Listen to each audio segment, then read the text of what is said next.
S-400 is a Russian-made anti-aircraft missile system. It's been called one of the most reliable air defenses around and can shoot down almost any target. The S-400 has a range of 400 kilometers and can track hundreds of targets simultaneously. Its capability is so prized that only a few countries have been able to get their hands on it. So far, Russia has only sold the missiles to China and India. Цель по первому. Есть цель по второму. Большие задачи по первому. Цель по первому уничтожить, расход 2. Внимание, пуск. The S-400 is the real game changer. The reason is the multiple intercept missiles the S-400 system can fire. The S-400 supports 4 different missiles: the very long-range series 400 kilometers, 250 kilometers, 120 kilometers and the short-range 40 kilometers.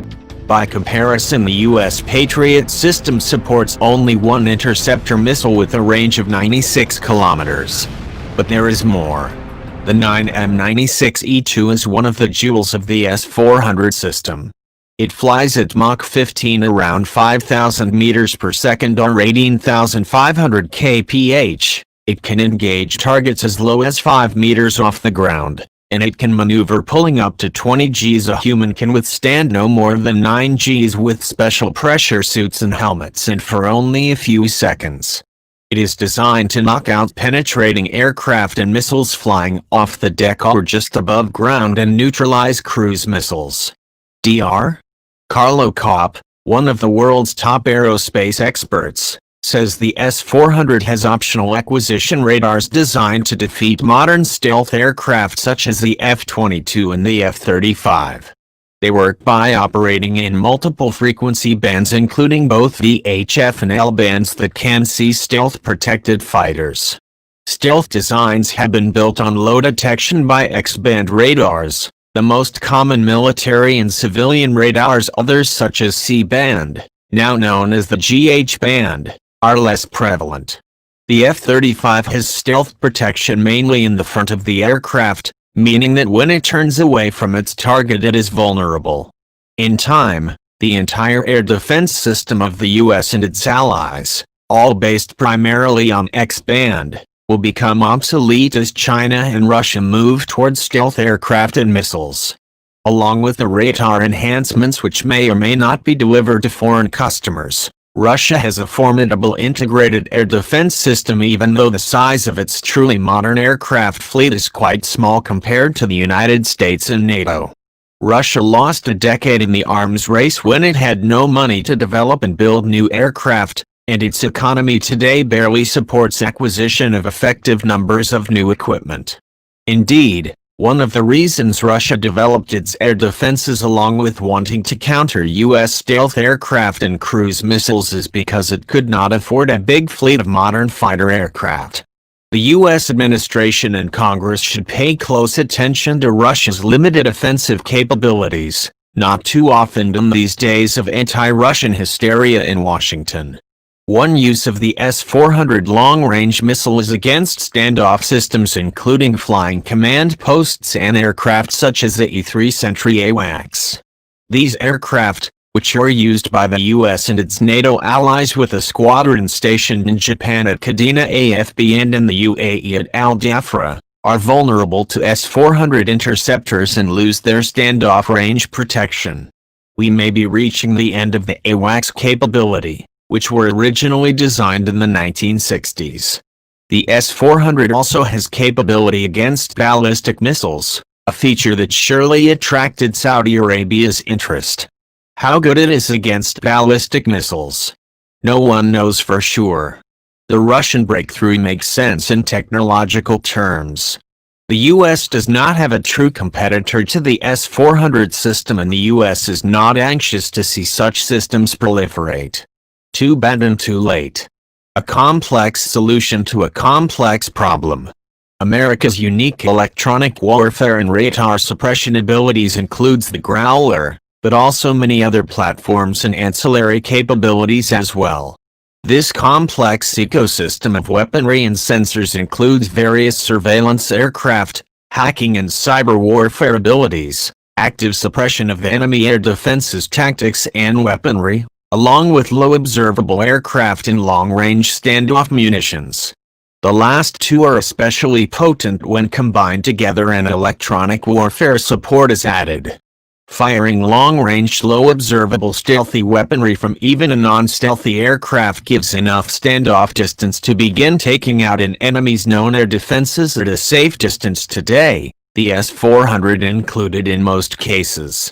When a stealthy launch platform is used instead, you can use more plentiful weapons with less range, as that stealth aircraft can get closer to the air defenses being targeted than their non-stealthy brethren can. For instance, an F-16 may be able to get well within JASSM missile range of an advanced SAM site, while an F-35 could get within the outer edge of small diameter bomb range. When you add jamming support, these ranges decrease by a noticeable margin, depending on what tactics are used and what the capacity available is to employ those tactics. The problem is that against an advanced foe, you're not going up against a single SAM site or radar, but a full constellation of systems that includes aerial assets, just like the Advanced Integrated Air Defense System we discussed before. Here's Russia's S-400 missile system in action, and how the US would deal with it. That is why brochure comparisons of systems is nearly useless for such complex military topics. In real life, the Growler does not take on the S-400 alone, and vice versa. An advanced IADS including the S-400 in it will likely feature increased detection ranges against stealthy and non-stealthy aircraft alike. It will also make jamming more problematic, and could mean blinding even a portion of that network is much tougher due to multiple layers of redundant air defenses tied together. This is where cyber warfare and pinpoint strikes based on multiple sources of intelligence can be more effective than jamming or going after the surface-to-air missiles and sensors themselves. For instance, taking out the IADS brains, locations where the sensor fusion occurs, or striking the system's communications channels. As IADS sensor and fusion capabilities advances and as surface-to-air missile ranges increase, it may be necessary to use stealthy long-range networked weapons, long-range stealthy aircraft and all the other tactics we mentioned, including standoff jamming, in order to begin to degrade and eventually destroy an advanced air defense system. Additionally, this may be necessary due to other area denial and anti-access capabilities the enemy possesses. For instance, if a carrier cannot get within 1,500 miles of an enemy's shores, its aircraft will be incapable of striking targets. Bases within range of ballistic missile barrages may also be destroyed. As the cumulative effects of these first days of war standoff strikes take hold, the IADS should begin to buckle, and parts of this deadly air defense killing cocktail can be omitted. For instance, instead of using long-range stealthy aircraft to launch long-range stealthy missiles, stealthy fighters can be used to launch medium-range weaponry, as their tankers can operate close enough to enemy airspace in order for them to be effective. Meanwhile, long-range non-stealthy aircraft can begin launching long-range weapons, which frees up stealthy long-range aircraft to begin pushing over or near the enemy's shores for direct attacks.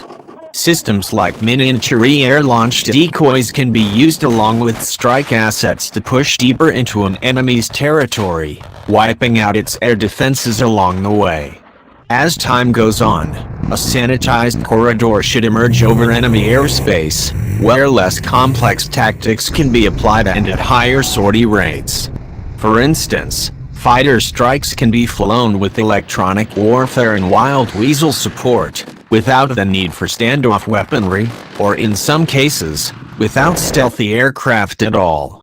In other words, it takes a complex cocktail of jamming, surveillance and attack assets, both kinetic and non-kinetic, to take on any advanced integrated air defense system, of which the S-400 could be a part. And even then, you degrade and eventually destroy the enemy's air defense in a very throughout and methodical manner. So although it is an incredibly capable and critical weapon system, those who say the AIM-18G Growler, or any other single weapon system for that matter, is some panacea for modern air defense systems are greatly simplifying a complex solution to a very complex problem.